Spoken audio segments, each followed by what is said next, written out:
For Miranda, and I call the member for Monero. Thanks, Madam Acting Speaker. Monero, as many people would know, is of course the home to New South Wales' ski industry. And I'm very pleased that we have right now the Thredbo, Perisher and Charlotte's Pass attracting people to our region and skiing. And this year, a welcome renewed addition to the ski fields, which is the reopening of Selwyn. Our Mount Selwyn resort was burnt out in the Black Summer bushfires in January 2020. It was a devastating blow for the owners of the resort, obviously, but also for the many people who enjoyed Selwyn. Selwyn is a resort which is very well suited to skiers of particularly at beginner levels. It also now has the biggest toboggan area of a New South Wales ski field, and it is actually where my children and I first learnt to ski. So it's a very valuable resort for the region, and it's been quite a long 3 years to see it reopened. A big investment by the owners, Selwyn Snow Resorts Limited and the Blighton Group of companies, and a big investment in new facilities, new infrastructure, including some new snowmaking, new sewage plant and the works. Obviously the ski industry is a really important part of the Monero electorate, and the Selwyn resort is actually located not far away from where skiing first started in Australia, at Kyandra goldfields in the 1860s. Started by 3 Norwegians who went to Kyandra mining, and they built skis from which they then called snowshoes out of local wood and taught the locals how to ski. And of course that was where, very interestingly, the world's oldest ski club was founded. So it's a very important area. Kyandra, of course, doesn't have any residents anymore, but fortunately we have skiing in many other locations. Skiing developed from Kyandra and went up through to Kosciuszko with the Kosciuszko Hotel, which is now where Sponners is, as people would drive by going to Perisher.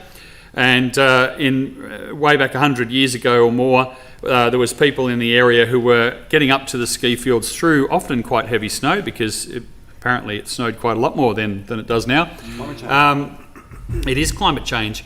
And were able to ski and enjoy the snow at Sponners, which you would very rarely find now had skiable snow.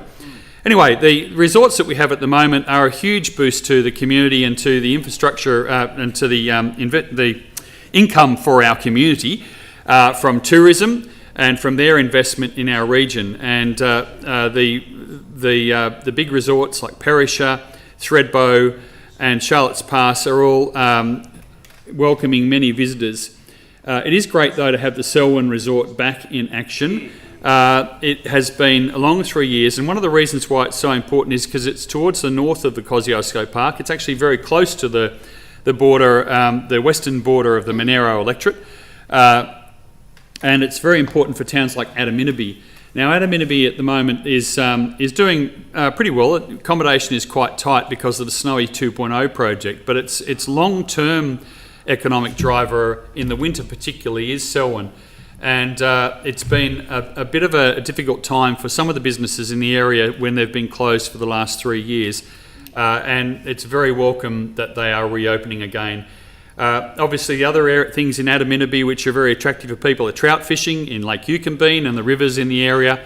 And Adaminaby, for those who are historically minded, was the town that was moved over the Great Dividing Range when the Snowy scheme was first built. So it was on the banks of the river, and yes, I acknowledge the Minister's input. It has the big trout, which is actually about to be renovated and giving some tender, loving care by being repainted and made attractive again for the tourists who stop by.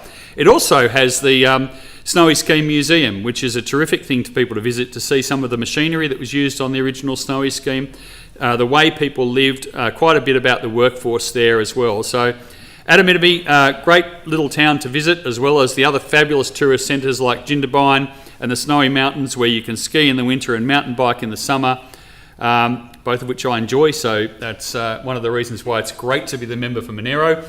But the important thing that I wanted to acknowledge today was the reopening of Selwyn. I want to congratulate Kevin Blighton and his companies for having the faith to actually reinvest the $30 million that was needed to rebuild from the ashes of the Black Summer bushfires. Congratulate them and all the staff who will be working there, and welcome them back to the tourism scene for the Snowy